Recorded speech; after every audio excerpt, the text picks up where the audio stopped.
Well, I called it. I said WWE would not let Cody not be in a WrestleMania main event.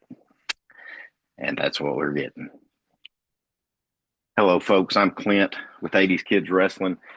Dusty, AJ, they fucking gone on vacation on me. So, Will's, he's the only one that gets an excuse because he's actually is working tonight. So, this is a short recap of SmackDown for this week. And opening vignette recapped Raw. Recapped the Elimination Chamber. Basically, the same thing we saw on Raw, which led to how we got here. And then you get Randy Orton opening the show, and he gives a really good speech. But I thought there were little pieces in there of possibly retiring. The way he was giving nods to Ric Flair, Taker, some of the older guys, and then giving shout outs and nods to some of the younger talent in the back. I kind of looked at it like, ooh, he's kind of saying this is the start of the end. But then he didn't. Then it kind of flipped. Um, and then you get Trick Williams, who comes in and gets RKO'd for his troubles. So it was a good opening segment. We needed to hear from Randy after winning the Chamber.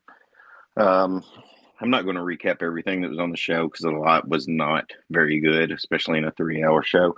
Uh, Nia Jax, Flash Legend make an appearance as our tag team champions for the first time, and they are interrupted by Charlotte and Alexa and Julia and Kiana James.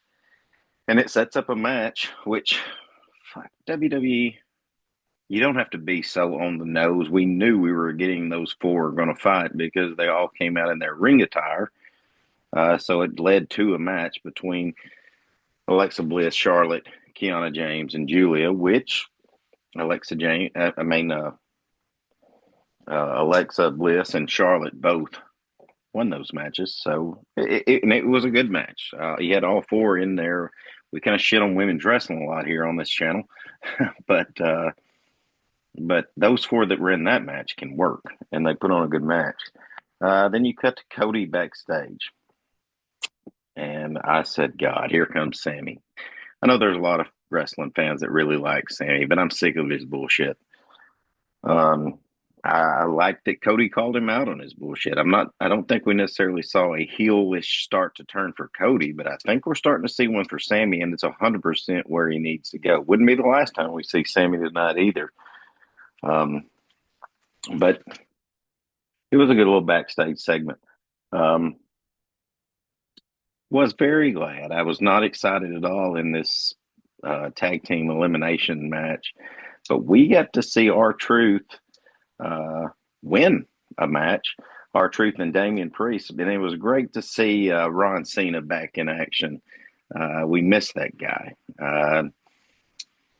with this new character, Vampire Danhausen, that is clearly just a comedy bit. I hope R-Truth doesn't get left out and left behind in this. So it was glad to see him get a great moment. It was also good to see Damian Priest get some love because he's kind of been shit on here lately with really nothing to do other than be a backstage presence with R-Truth. So that was really good to see. Then you get more backstage. Randy Orton. And Randy Orton right now is ultimate babyface because Sammy confronts him as well, and he was very positive. He believes in Sammy and spitting out very, very positive vibes to him.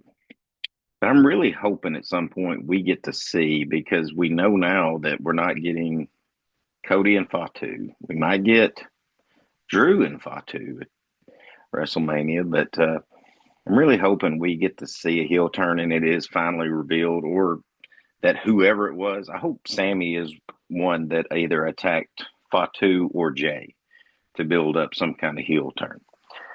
Because I think there's storylines in there with both. You know, getting Jay in the Elimination Chamber wouldn't have helped Sammy. I do get that. But that's bloodline, and he might feel left out. So there's an angle you could spin it that way. But the best one, I think, is Fatu, because we still don't know who attacked him. And you get the Rhea and Jade face off. Now, I was really looking forward to this because if any of you guys have saw on social media this week, they're either doing a really good job at beefing to build WrestleMania or the shit's real. I think it's real because I don't know what Chelsea Green has a dog and Piper Niven have a dog in the fight to get on there. It got real. If you go on X, go under Jade Cargill because she still got it there. Um, there were shots thrown, and it was personal attacks. And I would say if it was just Rhea and Jade, maybe that's to build up. But to get Chelsea Green and Piper Niven in there, that part wasn't. So I'm they both cut a decent promo, I guess. Really talked about their bodies and their physical shape. But I don't know if that beef is real, then they did a really good job of letting that go to cut a promo in the ring. Um, one of the funnier moments of the night is Johnny Gargano. You think, all right, he's finally over his partner leaving. He's found his mojo. He's ready to get back out there. He's found his spirit. He's found his will to get back out there and get in the ring. And when he got out there and issued the open challenge, I knew exactly what was happening. But sometimes WD, it's okay to give us exactly what we know is going to happen because here comes Obafemi and he destroys him. So I don't know if Gargano is back on the next week. He's going to be back passed out on the table in misery, or what, or he may just be done. I don't know, but get another Obafemi like, and AJ and us and Dusty. I think it was AJ that said it on one of our reviews. It seems like Obafemi's getting the Goldberg treatment, whereas he's just building up wins where we don't forget about him. Unlike Royce Keys, who's only been on the Royal Rumble and some podcasts. But I'm okay with this because I don't want him to get him. I don't want to put the rocket on his ass and send him to the moon yet. I think we got some guys on their way out.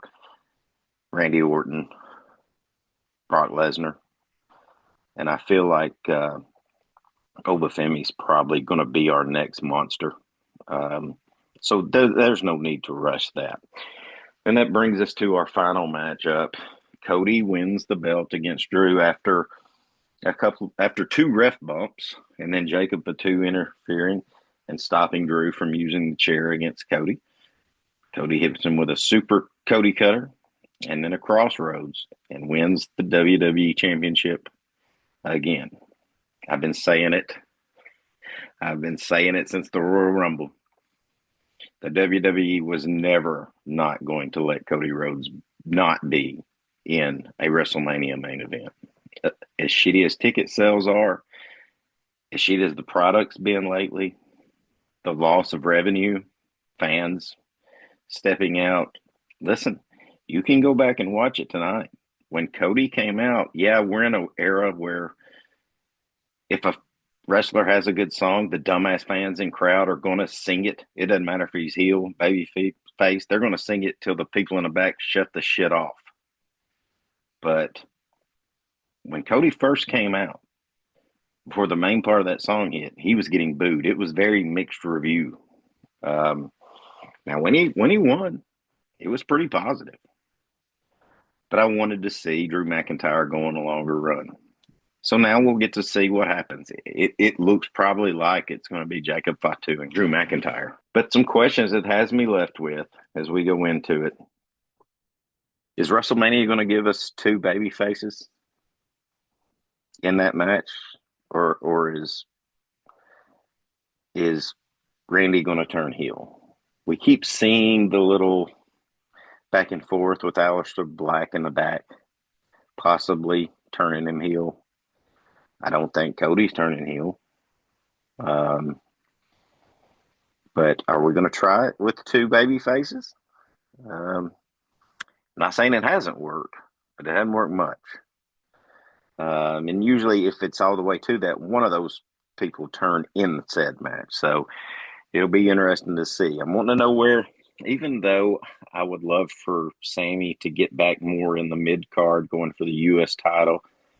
Um, with that said, I am glad that they're making a push with adding Kamala Hayes. Didn't care anything or know anything about the AAA champion that he fought tonight.